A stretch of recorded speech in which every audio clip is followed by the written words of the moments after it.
All right, this is the JT Sports Show, episode 19. Jackson Borst is here. A lot of sports going on. The Timberwolves training camp just started. They had media day on Monday. The Vikings play in London this week. They beat the Lions last week. The Gopher football team is ranked. They are an extremely good football team. We'll talk about them a little bit. But Borsty, appreciate you coming on today. How are you doing? Doing well. Thanks for having me on. It's pretty exciting to be a Vikings and Gopher fan right now. Yeah, I mean the Vikings. I don't know how excited you could be with the performances they've put out besides Yeah. week one, but they are 2-1, and ugly wins. You need those if you want to make the playoffs. That's what the team hasn't done in the last few years. Let's talk about the Vikings. Let's recap last week's game a little bit. It was pretty gross. First half, they go down. They claw back to even 14-14. I don't remember what the score was at halftime. Were It was they? tied. They were tied. Okay. Yeah. And then the Lions take another 10-point lead. And then the Vikings climb back again. I will say, people talk about KJ Osborne, what he did in the second half on the last drive. Kirk made some big throws. But the defense, they stepped up. They really stepped up when they needed to. I've been ripping the defense. The defense isn't good. It was still bad in the first half. It was bad. Like Goff was looking like he was, No doubt. And they need to make adjustments. The shell coverage, I was talking with Ben Lieber 2 days ago about the shell coverage and how it needs to stop because teams are just going to keep dumping it off 10 yards, free 10 yards whenever they want it. I keep going back to this, but Mike Zimmer's scheme, I miss it because they were so aggressive. They didn't have the bodies. They didn't have the players. They had Chris Boyd playing on the outside with Cam Dantzler 2 years ago, and they were getting picked apart. But let me just say this. The defensive scheme that Mike Zimmer ran is a lot more entertaining and a lot more efficient than what Ed Donatel is doing right now, just basically giving free yards to offenses, playing the bend but don't break style. The running holes, having a 3-4 defense, teams are having more success running the ball. But in your opinion, defensive as a whole, how worried are you? I'm pretty worried, but the Packers game, the defense didn't really need to do that much because the Packers offense was so bad that day that the wide receivers didn't do anything.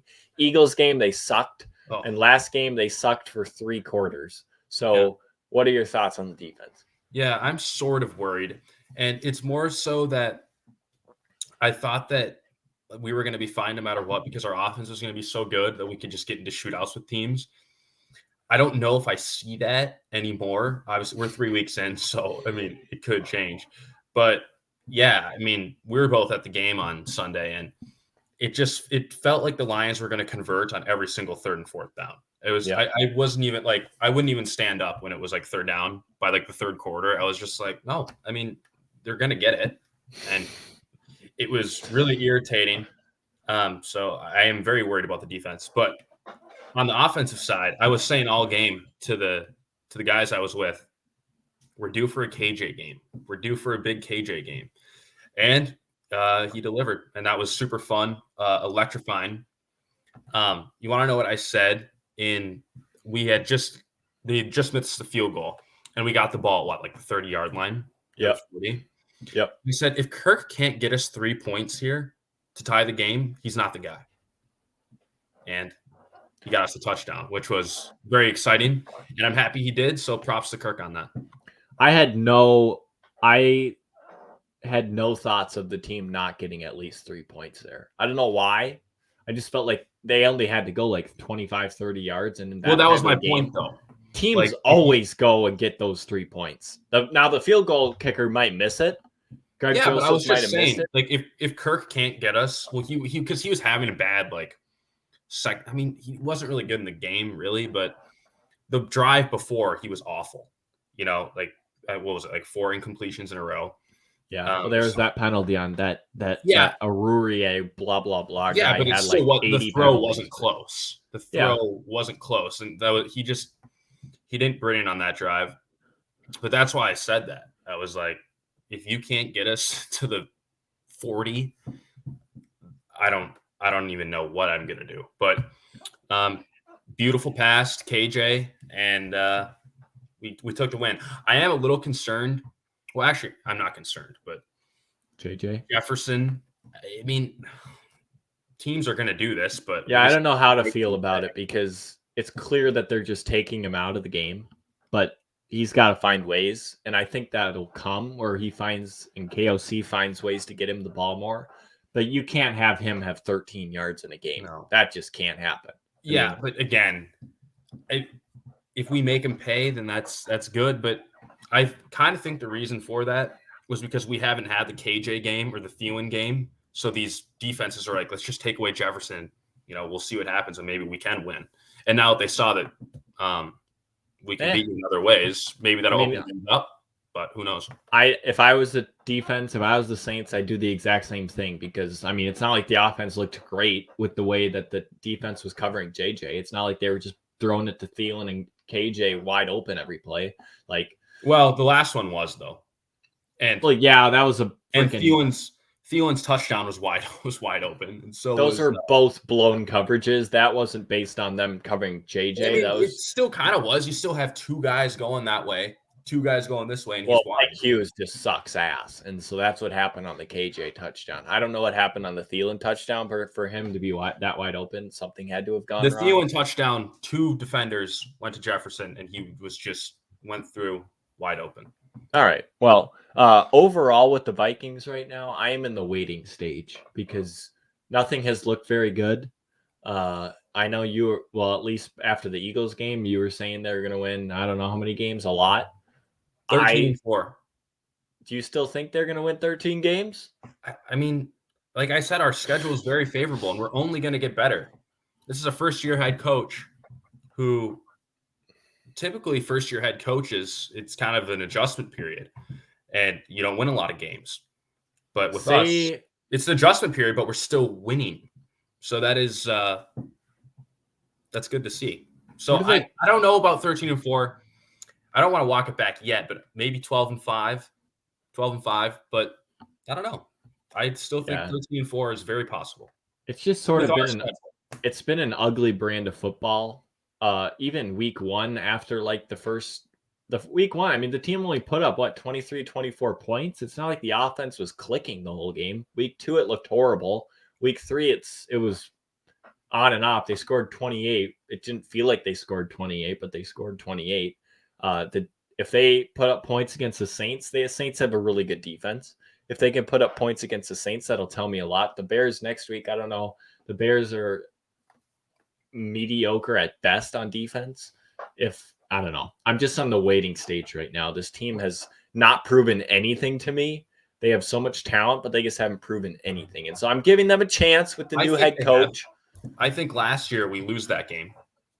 Well, I also think last year we could be 2-1 right now, and we'd say this team's not going to be good just because they've been so bad. So I think I'm giving them a chance. I'm waiting. We all know about the stuff last year, how we would lose games in just the most ridiculous ways.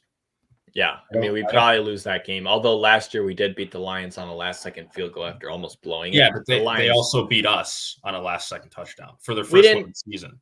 We can't talk like we deserved to win this game this last weekend. Dan Campbell made an awful decision. Well. I thought Campbell coached well, though. He was going for it on 4th. Until that last play, that was a miserable play call. That kicker sucks. He is horrible. He's like 19 of 36 outside of... Wait, hold on. Listen to this stat. He's 19 of 36 in his career outside of 40 yards. He already missed like a 56-yarder, and he throws him out there for 54, where you could just go for it. And either way, if they kick it and they make it, the Vikings still have over a minute to get a touchdown. Yeah. If they just go for it, the game is over. And they were going for it all day, and they were getting it all day. Every single. They were converting all day. That was a horrible play call. They should have gone for it, and they should have got it, and they should have won, but they didn't. So, well, I'm just saying they handed it to us. They literally handed it to us. Austin Siebert was not making that field goal. Dan Campbell, they play hard for him, but he continues to make bad coaching decisions down the stretch of games. I still thought he coached a good game, though. Yeah, but he blew it for them.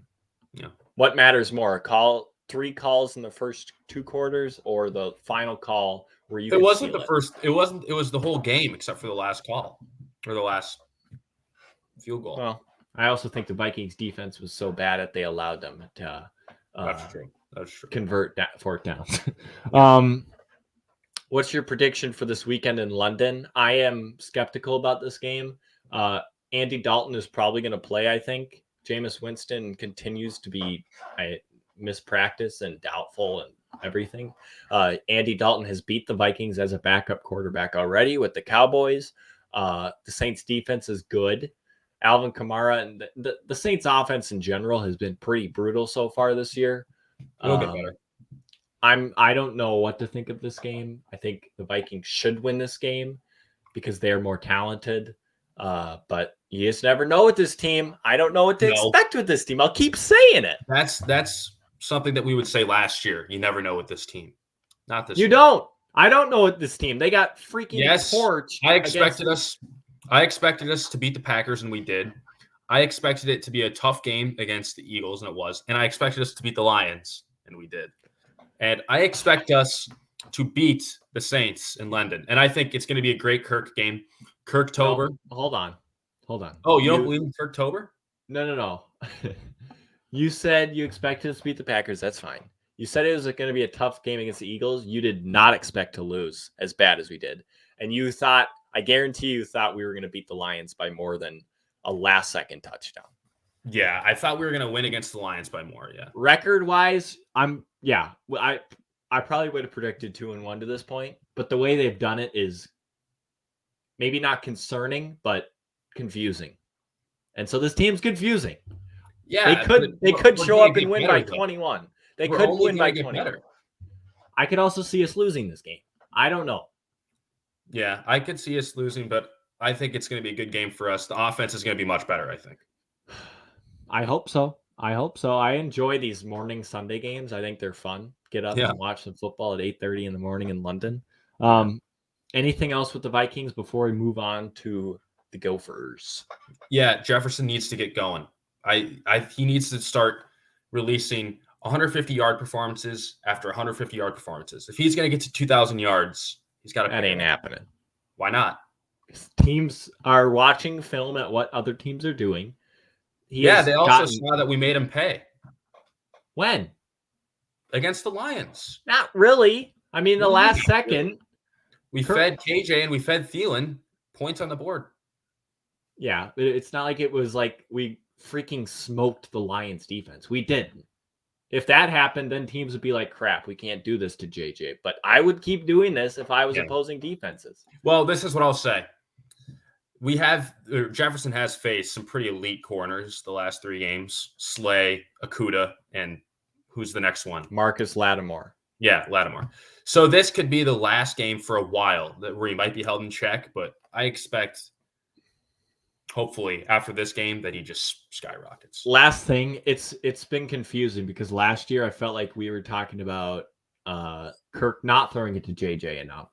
And then now, not necessarily against the Lions, but it was definitely against the Eagles. He was looking at JJ too much. That's fine with me. I have no problem with that. Yeah, you want the ball in your best player's hands. I hope Kirk continues to do it. To a certain extent. Like against the Packers, he was wide open, sure. But when he's getting double and triple teamed and Thielen and KJ are open, then throw it to them. And Kirk said against the Lions. Kirk said after the game,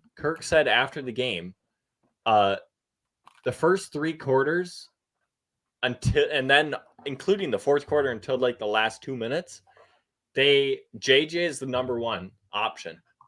Thielen's number 2, KJ's number 3. The last 2 minutes, those things go out the window. It's whoever's open. Why not do that the whole game? Yeah. Whoever's open, throw them the damn ball. And Kirk said that verbatim in his postgame against the Lions. So it'll be a good game. I'm hoping the Vikings win, but the Gophers also play this weekend. They play Purdue. The Gophers freaking smashed Michigan State. Did you watch the game at all or no? I did. I watched it. Yeah. There's a couple things I wrote down here. The rest until the Penn State game, because that is the game everybody's looking at. It is going to be a whiteout in Happy Valley. College game day is probably going to be there. Nighttime, right? Yep, 6:30. It's 6:30 games always mean And if it's a big game at 6:30, that usually means Kirk Herbstreit and Chris Fowler on the call. So I don't know about that. Oh no, if the Gophers win the next 2 games, I could guarantee you College Game Day will be there. Penn State's ranked 11th. The Gophers will be ranked in the top 15 Probably. at worst Do you by think then. 15? I feel like they would probably be like 18 by then. No. If they win 2 Higher? more, if they're 5-0, I mean 2 more Big Ten wins. Purdue's not the worst team in the world, and Illinois is meh. But yeah, if they go 2-0 the next 2 weeks, they'll be top 15 team. But they cannot have a letdown. PJ Fleck in the last few years, they have letdowns in non-conference. They haven't had letdowns in Big Ten play, and so that is a positive if you're thinking about the team having a letdown. They also have a bunch of veterans on this team. Tanner's a veteran, Mo Ibrahim's a veteran, a bunch of veterans on defense.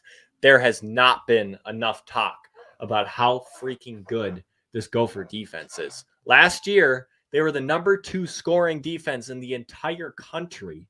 And I don't think a single person in the entire world knew that. And this year, they've come out, and I think they've let up. I don't think they've let up a touchdown with their starters in the game. They've only let up touchdowns in the last 2 minutes. They let up a couple field goals, which I'm okay with that. If you're going to let up 2 field goals in the first 4 games, that's it? Yeah, that's fine. But this defense is so good. It is. So is Penn State the hardest game for the rest of the season? Yes. If we win that, or I mean, even if we lose it, I mean, we'll be favored the rest of the season. Yeah. That is the only game on our schedule that we will probably be dogs in. Because there's no Michigan, there's no Ohio State. That's why we have a very favorable schedule. The Big Ten West. Our crossover games are Michigan State, who we just played in the Big Ten East, and Penn State. And I don't know if they have another one or not. Either way, it's a bad team if it is. Iowa has to face Michigan and Ohio State. They're in the Big Ten West. Wisconsin has to just faced Ohio State, and they're not very good. No, and so if the big game, even if they lose to Penn State, they're still probably the favorite. They are the favorites if they don't let up against Purdue or Illinois. They're the favorites to win the Big Ten West and go to Indianapolis. But for the Big Ten championship game, yes, correct. Because Penn State has to play Ohio State or Michigan or whoever. Well, those teams are in the East. That doesn't matter. That has nothing to do with the Gophers getting to the Big Ten championship. The only thing the Gophers have to do to get to the Big Ten championship is be better than Iowa and Wisconsin, and those 2 teams stink. And so, if they beat Penn State on the road, it's how are we not the Big Ten championship game every year? Seriously. Well, because Iowa is always 9-4, 10-3, or 10-2, whatever the hell. We should be getting better recruits than Iowa. PJ doesn't get recruits in terms of stars. PJ and you cannot rip on PJ right now. No, because I'm just saying Iowa doesn't get good recruits based on stars. Iowa doesn't get good recruits in general. I mean, it's easier to recruit to Iowa, I will say, for football because that fan base is rabid. They sell out every game. They're a perennial, very good team. I will say they don't get high recruit. They don't get any better recruits on offense than we do. Defensively, they do. But I'll take our defense right now over Iowa's, even though Iowa's is super good too. I just feel like that we should be getting some better recruits, no? I'm totally fine with what recruits we're getting right now. Okay. I have no issues with it. PJ doesn't recruit for stars. He recruits for fit. He recruits for fit and culture. Because look at Texas A&M right now. They have freaking 55 4 stars and 5 stars. Yeah, and I'll take our team. No, Gophers are better than them. They just lost to App State. The Gophers are better than Texas but they also just who did they beat last week? It's also easier to recruit to Texas A&M. But that's not where we're talking about. But just in general, but PJ just doesn't do that. And that's his type of way. And the Gophers in the last 3 full seasons are going to have over 9-win seasons, which is very, very good. No coach has ever been better than PJ Fleck at Minnesota, especially if they, just real quick, if they beat Penn State, there is a chance, a pretty good chance that they are undefeated going into the Ohio State Big Ten championship game, and winners Okay, in so the we lose college that. football playoff. No. So we lose to Ohio State. That's fine. We're We'll be in 11-1. the Rose Bowl. Rose Bowl for sure. Yeah. Okay. Unless the Rose Bowl is a part of the playoff this year, but I don't It's not. think it might It's not not be. this year. It's not this Okay. year. Well, then, yeah, we're in Rose Bowl. That's We a damn good year. We could lose 2 games and still get into the Big Ten championship and lose, and it doesn't matter as long as we get to Indy. Win or lose, we won't be beating Ohio State. You don't know that. I am. Okay, yeah. I'm just with our defense. I hold nothing against them. They are so freaking good. And if we run the ball like Mo Ibrahim last year, it could be Michigan too. I would be more nervous for Michigan, honestly. Really? Yeah, because I think their defense is better than Ohio State. Just in terms of a matchup, Ohio State's better than Michigan. But in terms of a matchup, Michigan is just solid everywhere. And Ohio State is obviously amazing through the air. I think we could stop their run game. Travion Henderson has not been as good. Hold on. I got to charge my computer. It's going to die. Okay. Just, let's see here. Blah, blah, blah, blah, blah, blah, blah, blah.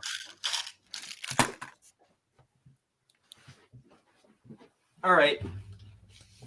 Like I was saying, Travion Henderson the Gophers could stop him.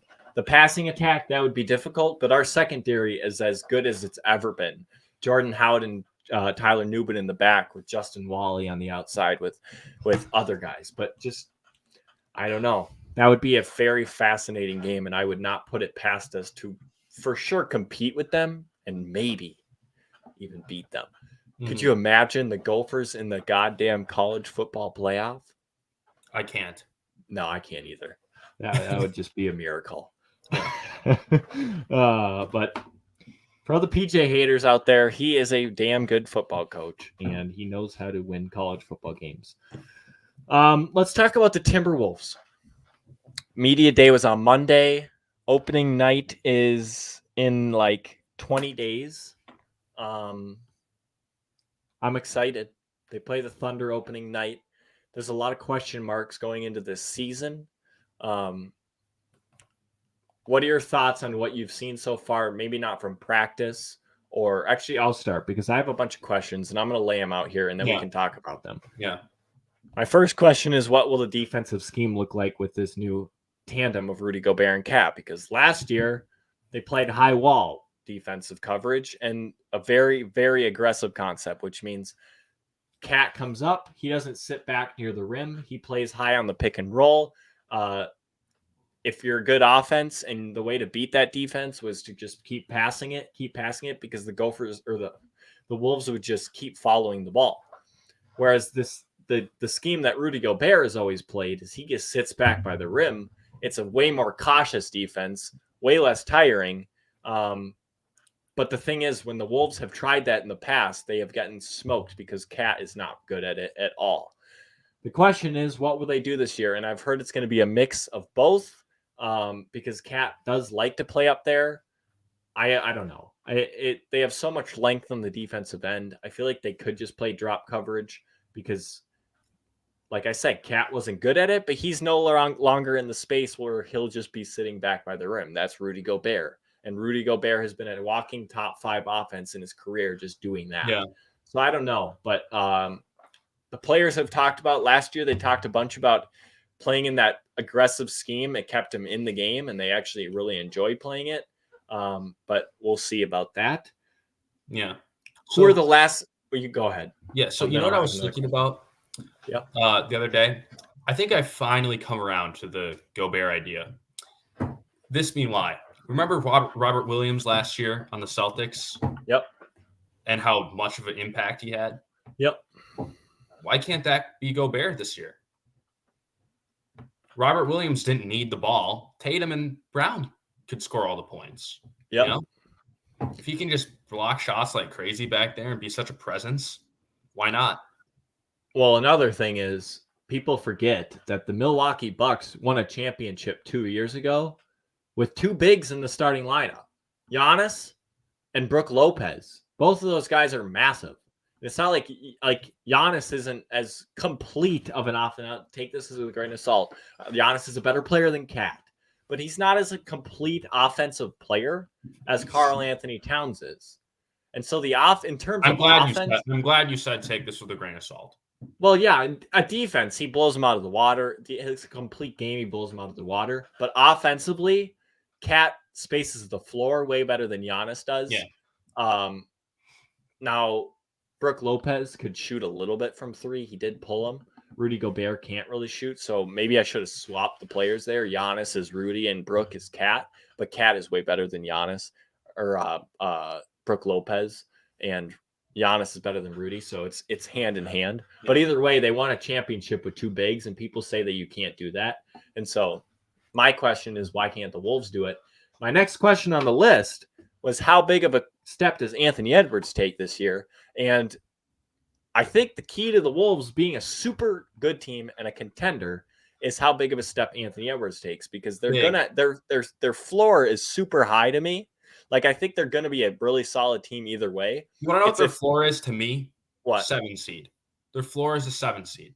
Yeah, I agree with that. Ceiling, 3 seed. Yeah, probably. I mean, they could maybe be a 2 seed, maybe a 1 seed. Yeah. I mean, they just have the talent of that. It's maybe, based on. Maybe I shouldn't say that. Maybe I shouldn't say their ceiling is a 3 seed. But my point was, Dane talked about this on his episode with Jace Frederick. The Suns brought in Chris Paul, and they became very good. The reason they took it to the next level when they got there in the playoffs was because Devin Booker, not necessarily because of Chris Paul. Because Devin Booker, once Chris Paul got there, took a huge step. Now the Wolves get Rudy Gobert. So for the Suns, adding Chris Paul raised their floor immensely because he's just a really good winner. Rudy Gobert in his career has always been a winner in terms of regular season. So he raises the Wolves' floor immensely. Can Anthony Edwards do for the Wolves what Devin Booker did for the Suns? Yes, that is the he's question. A better player. Well, I'm just saying he's more gifted athletically. No, I'm not talking about who's better between Devin Booker and No, I'm Anthony just saying, Edwards. like, I think that he can do it. I agree, but that's just the question. If he doesn't do it, I just think the Wolves, their ceiling isn't a championship. If he does do that, if Anthony Edwards does take the step that Devin Booker took or John Morant took last year, they're a championship contender this year. I mean, you could be right. I mean, we could end up like really doing some damage this year. Well, they have the talent to, because I think Rudy Gobert shores up so many of the needs that the team had last year. I mean, they won 46 games last year, right? Well, 46 or 47. And he doesn't need the ball, you know? And the team had so many issues for winning 46 games. They had a lot of issues. Their schedule got some breaks last year. They weren't as good as how many wins they had last year. That's just a fact.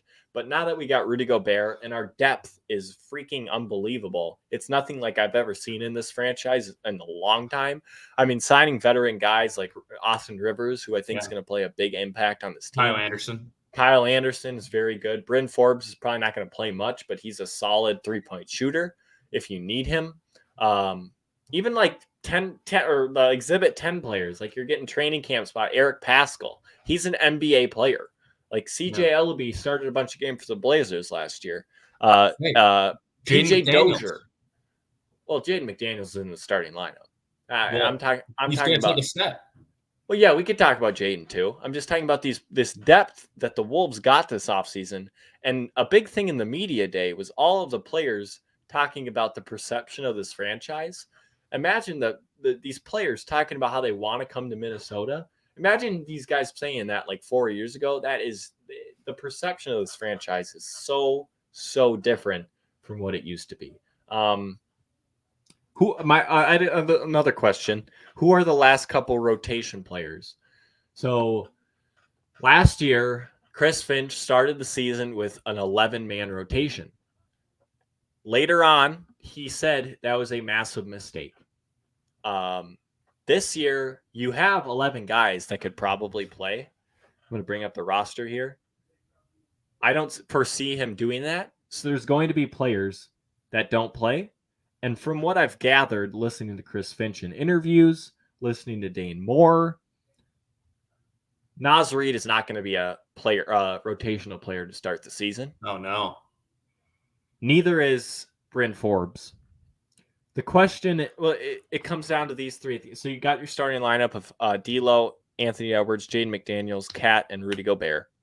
The bench for sure players, most likely, Kyle Anderson, Jalen Noel, Jordan McLaughlin, Torian Prince. No. Hold on. Bench, Kyle Anderson, Torian Prince, Jordan McLaughlin, and then there's 3 players for 2 spots, in my opinion, for a 10-man rotation. And who gets those 2 spots? It's between Jalen Noel, Austin Rivers, and Bryn Forbes. It's going to be Noel and Rivers. I agree. I agree. I agree. That's my thought too. I think Austin Rivers is underrated. He's been on good teams and he's always played. He's never been a guy that just doesn't get time. Could even, end up playing more on Torian Prince. Yeah, I think Torian Prince is just a solid player. I think he's good in a lot of areas, and so he's nice to have off the bench. The coaches have freaking glowed about Kyle Anderson. They got him before the Rudy Gobert trade. So Rudy Gobert, the thing happened really quickly. So the Kyle Anderson thing had nothing to do with bringing Rudy Gobert, and they just loved him as like a player. And so, would you say he's our 6th man? I would agree. Yeah, I would say so. And like he's basically our backup 5. But I thought Towns was. Chris Finch sort of said that. You're actually right. I don't know if you listened to the interview. No, yeah, I heard that. Yeah. Chris Finch said that Cat is our backup 5. It's kind of weird to think about. Cat, he's the best backup 5 in the history of the NBA. Well, who's our backup 4? Kyle Anderson. Yeah, okay. Yeah. But it's like I also saw that Finch said that Gobert and Towns, one of the two, will be on the floor for the entire game, every single game. Most likely, yeah. I could see that, which is amazing because last year, Cat would go off the floor and Naz Reid would come in and we'd just get torched on the defensive end. So I don't know how Naz is going to find playing time because you can't. Chris Finch said yesterday, you can't really have 3 bigs. Yeah. And with Cat and Rudy and Kyle Anderson, Naz Reid would have to fit in at a power forward spot somehow, but he'd also have to freaking move Kyle Anderson out or something. I don't know. I just don't see Naz. I could see them waiving him, quite honestly. No, seriously. If anything, they'd try to get something for him because. No. The player they would waive is Nathan Knight. I don't see Nathan Knight making the roster. Yeah, because I think they need more help at the guard position, and they have a few guys that they signed to this. Or maybe a forward position, but these Exhibit 10 guys that they just got training camp deals for. PJ Dozier, he's a really good player. He had a torn ACL. He was at Denver Nuggets. Do you know PJ Dozier? I know of the name. Yeah, I think he might make the team, and I think he's super talented. What about the guy from Duke? Is he gonna make the team? Wendell Moore? Yeah, he'll be a Iowa guy. Same with Josh Minot. Both of those guys will just be in Iowa. AJ Lawson, he'll be in Iowa. Okay. Yeah. So yeah, Naz Reid will probably be on the team. He just won't play much. Yeah. Agreed. Nathan Knight might not make the team. I don't know if he's going to make the team. So yeah. Anything else with the Wolves? They have their first preseason game on Tuesday next week. Yeah. No. Yeah. Gonna be watching. Excited. I will too. What are your thoughts on, before we go, last thing before we go, you mentioned Jaden McDaniels. How high do you think his ceiling is? Like in general? Yeah. I don't really know. I'm tempted to say just like really good starter, but I don't know. If he takes a step this year, our worst starter is D'Angelo Russell. Yeah. That would be an unbelievable starting lineup. I think it is. It is already an unbelievable starting lineup. Good. But yeah. I mean, that would be the best starting lineup in the NBA. It would be. Yeah. With an Anthony Edwards, Karl Anthony Towns, both guys, all NBA caliber players. Ant hasn't done it yet. He will one day. Cat has done it. Rudy Gobert, also an all NBA player. D'Lo, or if Jaden McDaniels takes a step, he is an all-star caliber player. I don't know if he can make an all-star soon, but I think he has an all-star caliber level. And D'Lo has been an all-star. So that starting lineup is freaking ridiculous. It and is. D'Lo is better than what he's been the last couple of years with the Wolves this year. They've talked about it. It's been the talk of camp. The dynamic of D'Angelo Russell pick and rolls with Rudy Gobert. I'm very, very excited to watch that. Yeah. All right. Good episode, Borsty. Yep. Monday, let's talk about maybe Sunday night we'll record. Yeah. About what happens with the Vikings game. And then Wolves season starts on Tuesday with the preseason. It's exciting. Gophers play Purdue, 11 a.m. Saturday. It's a stripe out at Huntington Bank Stadium. Wolves open practice Saturday at 3 o'clock. I'll be in attendance at Target Center. Excited to watch that. I don't know if Kat will be there because Kat has been sick. But you either gotta way, send me some content from the I'll practice. try and send some content from the open practice. We'll see what goes on. I've never been to one of those, but it should be fun. Appreciate everybody listening. Like and subscribe to the JT Sports Show. Follow us on all social media platforms. And we gone.